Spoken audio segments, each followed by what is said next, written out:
भारत। मैं हूं आपके साथ इशिता। वक्त हो गया न्यूज बुलेटिन का। इस बुलेटिन में हम बात करेंगे बैतूल की, जहां बोरदेही सेक्टर में आज नवांकुर सखी हरियाली यात्रा का आयोजन किया गया। आगे बात करेंगे फर्रुखाबाद की, जहां अवंती बाई की मूर्ति मसीनी चौराहे पर लगाने की मांग की गई। ऐसी तमाम खबरों पर करेंगे विस्तार से चर्चा।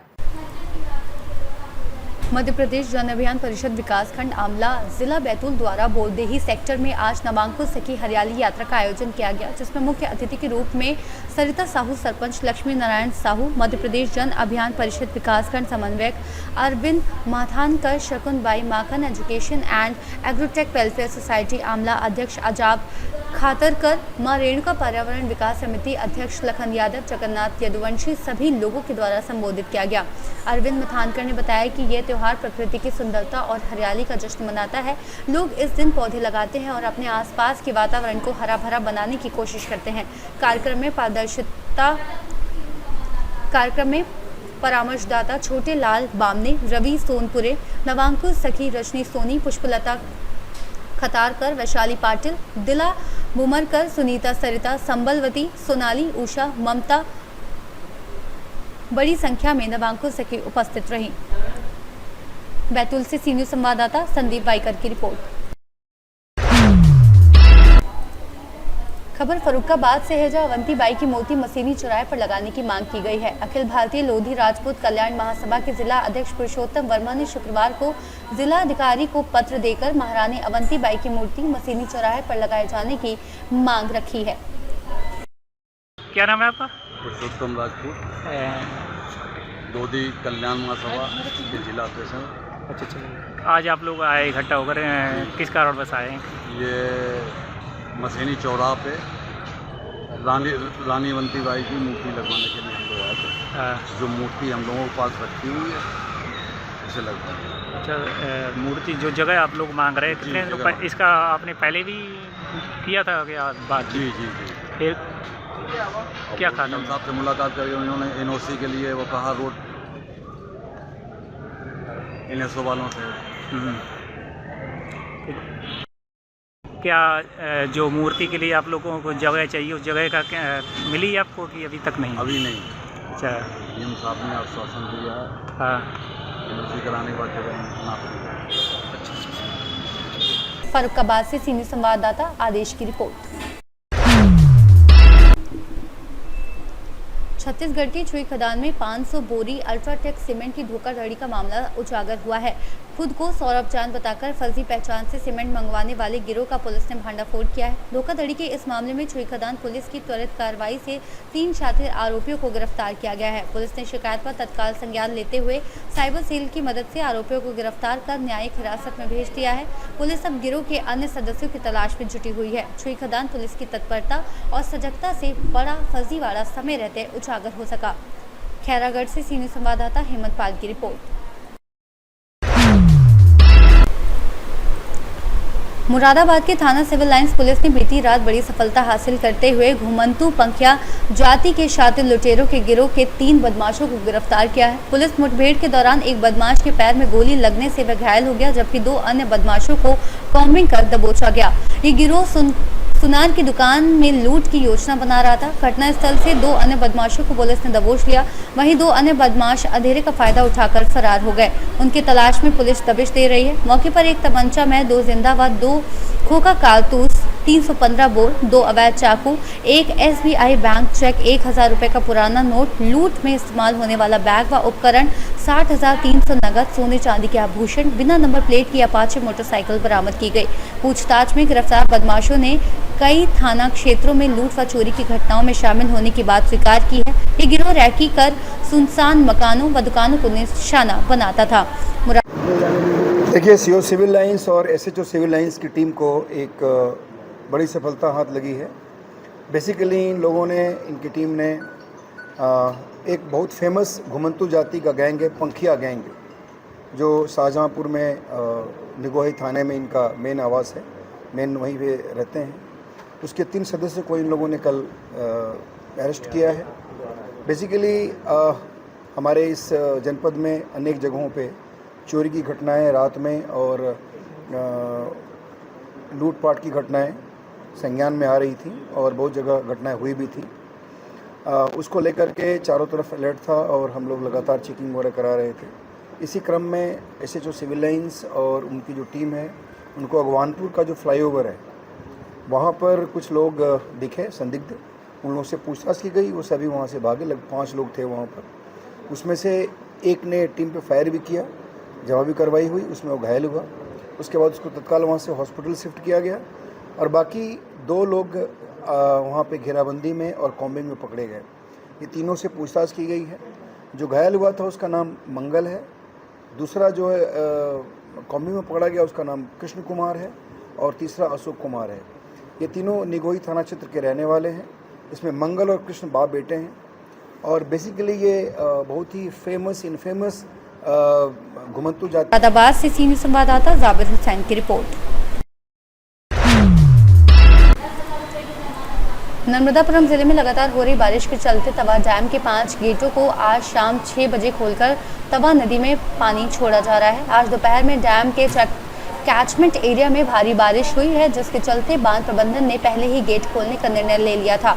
शाम 6 बजे गेट खोलने के बाद तवा डैम का वर्तमान जल स्तर 1159.60 फीट होने से गेट खोलकर 55,680 क्यूसेक पानी छोड़ा जा रहा है। 31 जुलाई तक बांध में 1158 फीट पानी रखना है। जल स्तर इससे अधिक हो गया है, अतः अतिरिक्त पानी निकाला जा रहा है। कार्यपालन यंत्री तवा परियोजना संभाग के अंकित सराफ के अनुसार मौसम विभाग द्वारा आगामी 24 घंटे हेतु जारी ऑरेंज अलर्ट चेतावनी तथा तवा बांध के जल संरक्षण संग्रहण क्षेत्र में हो रही निरंतर वर्षा से बांध में जल की आवक को देखते हुए तवा बांध के बढ़ते जल स्तर को स्थिर रखने हेतु आज तवा बांध के 5 गेटों को 7 फीट खोलकर 55,680 क्यूसेक अतिरिक्त जल की निकासी की जा रही है। उन्होंने तवा एवं नर्मदा नदी के किनारे बसे हुए गांव के लोगों को सतर्क रहने व नदी किनारे न जाने की सलाह दी है। नर्मदापुरम से सीनियर संवाददाता संतोष सिंह चंदेल की रिपोर्ट। मध्य प्रदेश के डिंडोरी जिले में भारी बारिश के बीच सरकारी स्कूल से एक और डरावनी तस्वीर सामने आई है। ये हम नहीं, तस्वीरें हकीकत बयां कर रही हैं। दरअसल जर्जर हो चुके भवन में प्राथमिक स्कूल के छोटे छोटे बच्चे डर के साए में पढ़ने को मजबूर हैं। मामला कंजरिया विकास खंड का है, जहां प्राथमिक शाला जामपानी में 26 बच्चे अध्ययनरत हैं। लेकिन इस सरकारी स्कूल की भवन देखकर आप हैरान परेशान हो जाएंगे। जर्जर भवन में संचालित ये स्कूल की छत बारिश के कारण टपके ना, इसके लिए छत के बीच में पाइप लगाकर पानी निकालने की व्यवस्था की गई। एक कमरे में 2-2 कक्षाएं संचालित हैं। बच्चे बताते हैं कि इस भवन में बैठकर पढ़ने से उन्हें डर लगता है। स्कूल के शिक्षक ने बताया कि स्कूल भवन जर्जर हो चुका है, छत का पानी किसी तरह निकालने की व्यवस्था तो की गई, मगर सवाल तो यही है कि जर्जर भवन शिक्षक व बच्चे डर के साए में रहते हैं। नाम कमल टांडिया है, कक्षा 4वीं में पढ़ता हूँ। स्कूल का बहुत हालत ख़राब है, कभी भी स्कूल गिर सकता है और फिर बहुत डर लगता है। सर स्कूल की स्थिति है कि जो एक कक्षा हमारा वो जर्जर है, तो उसमें हम बच्चों को नहीं बैठाते हैं, और दूसरी कक्षा में है जो हम पाइप लगा के पानी की निकासी की व्यवस्था किए हुए हैं, जिसमें हमारा एक क्लास में बैठता है और एक अतिरिक्त कक्ष है, तो वहाँ पे एक क्लास वहाँ पे बैठा देते हैं। अभी तो जर्जर दिख रहा है भवन पूरा। जी जर्जर तो है, अब व्यवस्था सरकार की है, भाई व्यवस्था बनाएगी सरकार, मांग करेंगे अपन। कितने बच्चे हैं? हमारे 26 बच्चे हैं। अभी क्या जुगाड़? अभी जुगाड़ है सर कि फिलहाल में पाइप लगा है, तो इससे पानी पूरा बाहर निकल जाता है, तो असुविधा नहीं होती है, मतलब गीला भी नहीं होता, प्लस्तर गिरने का भी डर नहीं रहता। वहाँ मतलब स्थिति जानलेवा साबित हो सकती है बच्चों के लिए ये शिक्षक। अभी हमने 582 स्कूलों में ये मरम्मत के लिए प्रस्ताव मांग दिया था। इसमें हमारे पास अभी लगभग 52 विद्यालयों के मरम्मत के प्रस्ताव आए हैं। इस विद्यालय को भी हमने शामिल किया था उसमें, और इस विद्यालय का प्रस्ताव गया था, लेकिन उसकी राशि स्वीकृत नहीं हुई है। लेकिन किसी अन्य मत से इसको सुव्यवस्थित कराने का प्रयास किया जाए। कितने ऐसे भवन? ये अभी जर्जर तो हमारे पास 180 भवन थे, और इनमें से हमारे 156 गिरा भी दिए जा चुके हैं, और शेष को अभी गिराने की प्रक्रिया चल रही है, और वो भी हो जाएगा। डिंडोरी से सीनियर संवाददाता दीपक नामदेव की रिपोर्ट। आज फिरोजाबाद में अनुसूचित जाति एवं अनुसूचित जनजाति आयोग के सदस्य रमेश चंद्र कुंटे ने जिला मुख्यालय स्थित छात्रावास का निरीक्षण किया। उन्होंने छात्रावास में रहने वाले छात्रों से मुलाकात कर वहां मिल रही सुविधाओं की जानकारी ली और छात्रों का हालचाल जाना। निरीक्षण के दौरान कुंटे ने छात्रों से भोजन, रहन सहन, पढ़ाई के माहौल और छात्रावास में मिलने वाली अन्य सुविधाओं के बारे में विस्तार से जानकारी ली। उन्होंने कहा कि निरीक्षण के दौरान किसी प्रकार की समस्या सामने नहीं आई है। छात्रावास में सभी व्यवस्थाएं संतोषजनक पाई गई। छात्रों ने ये भी किसी प्रकार की शिकायत नहीं की। इसके अलावा उन्होंने जनपद के कई अन्य स्थानों का भी दौरा किया और वहां की स्थिति का जायजा लिया।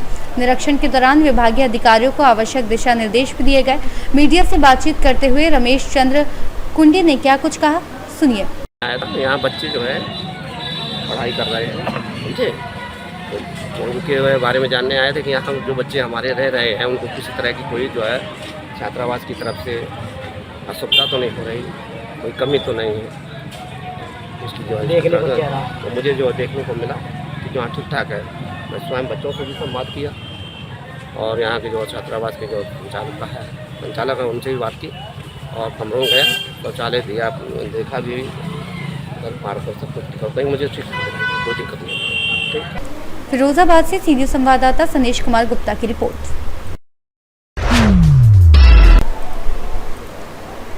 बड़ी खबर कैमूर के चैनपुर से आ रही है, जहां 26 जुलाई को पूरे दिन बिजली आपूर्ति बाधित रहेगी। पावर ट्रांसफार्मर के रखरखाव के कारण ये निर्णय लिया गया है। चैनपुर विद्युत शक्ति केंद्र में बार बार आ रही विद्युत समस्याओं के स्थायी समाधान के लिए एसडीओ इमरान अंसारी ने जानकारी दी है कि 26 जुलाई को 10 kV पावर ट्रांसफार्मर ब्रेकर का कार्य किया जाएगा। इस कार्य के दौरान सुबह 9 बजे से शाम 5 बजे तक विद्युत आपूर्ति पूरी तरह ठप रहेगी। इस दौरान सभी विद्युत से जुड़े उपभोक्ताओं को बिजली नहीं मिलेगी, अतः सभी उपभोक्ता अपने सभी कार्य प्रातः 9 बजे से पहले निपटा लें ताकि असुविधा से बचा जा सके। कल दिनांक 26/7/2025 को विद्युत शक्ति उपकेंद्र चैनपुर में लगे 10 MVA पावर ट्रांसफार्मर का 33 kV का VCB ब्रेकर का काम होगा, जिसमें नया ब्रेकर इंस्टॉल किया जाएगा ताकि विद्युत संबंधी जो भी प्रॉब्लम आता था वो नहीं हो पाए।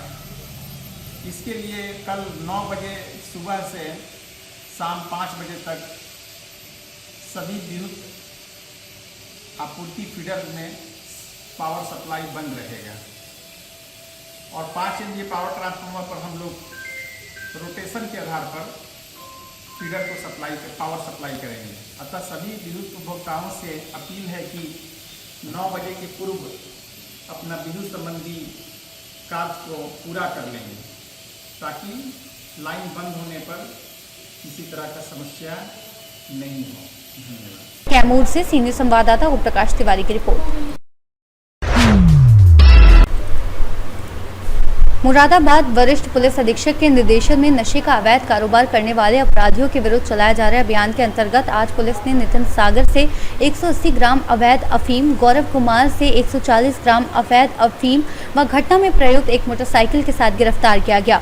पुलिस पूछताछ में अभियुक्तों के एक राय होकर पूछताछ करने पर बताया कि हम लोग गलत आदतों में पड़ गए, जिस कारण हमारे खर्चे बढ़ने लगे, इसलिए हम नशे के आदी लोगों को अफीम बेचकर अपने खर्चे पूरे करते थे।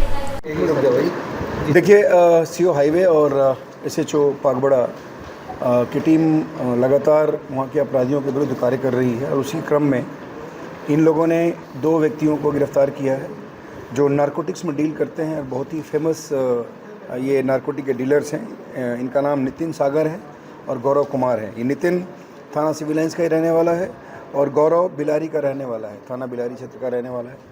इन दोनों के पोजीशन से 350 ग्राम अफीम बरामद हुआ है और एक बाइक बरामद हुई है। बेसिकली ये अरेस्टिंग हम लोगों को एक टिप ऑफ था, उस टिप ऑफ पे हम लोगों ने घेराबंदी करके और जो हुड्डा तिराहा है नया मुरादाबाद में, उसी हुड्डा तिराहे के पास इनको अरेस्ट किया गया है। बाकी इनसे पूछताछ की गई है और इनके क्रिमिनल हिस्ट्री के बारे में जानकारी प्राप्त की जा रही है। इसमें इसका जो जहाँ से स्रोत है, जहाँ से ये लोग ले रहे हैं और जहाँ ये सप्लाई करेंगे, यानी जो फॉरवर्ड और बैकवर्ड लिंकेज हैं, उसके बारे में हम लोगों ने पूछताछ की है। इस गैंग में काफ़ी लोग जुड़े होने की संभावना है और उसके बारे में हम लोग भी कार्रवाई करेंगे। इसके पूछताछ जो की गई थी इन लोगों से, तो उसमें पता चला था कि ये लोग संभवतः आसपास के जनपदों से कहीं से खरीद के ला रहे थे वहाँ हमारी टीम गई है और जिन लोगों के नाम संज्ञान में है उनको भी गिरफ्तार किया जाएगा। मुरादाबाद से सीनियर संवाददाता जाबिर हुसैन की रिपोर्ट।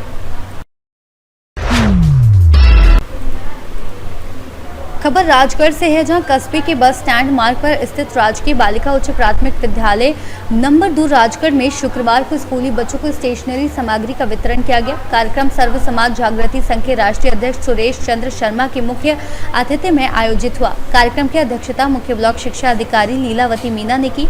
कार्यक्रम में विशिष्ट अतिथि ब्रजवासी गौरक्षक सेना के राष्ट्रीय अध्यक्ष संत धर्मदास महाराज रहे। इस मौके पर मुख्य अतिथि सुरेश चंद्र शर्मा ने कहा कि बालिका शिक्षा को बढ़ावा देने तथा बालिकाओं को आगे बढ़ने की बात कही। कार्यक्रम की अध्यक्षता करते हुए मुख्य ब्लॉक शिक्षा अधिकारी लीलावती मीना ने कहा कि हरियालो राजस्थान कार्यक्रम के तहत प्रत्येक विद्यार्थी को एक पेड़ मां के नाम लगाकर उसकी देखभाल की जिम्मेदारी करनी होगी। इस दौरान उपस्थित अभिभावक महिलाओं को तुलसी के पौधे का वितरण किया गया। कार्यक्रम में अशोक कुमार मुखीजा, रोशन लाल सैनी, रेणुका तिवारी, अशोक शर्मा सहित बच्चे व अभिभावक उपस्थित रहे। तो हमारे सुरेश जी का नंबर आप इनसे ले सकती हैं। यहाँ के जो कार्यकर्ता हैं तत्काल कॉल करें, हमारी सेवा उपलब्ध है हर जगह पे। जय गौ माता, जय श्री राम। राजगढ़ से सीनियर संवाददाता राजकुमार गुप्ता की रिपोर्ट। बुलेटिन में फिलहाल इतना ही। देश और दुनिया की तमाम बड़ी जानकारियों के लिए देखते रहिए सी न्यूज़ भारत।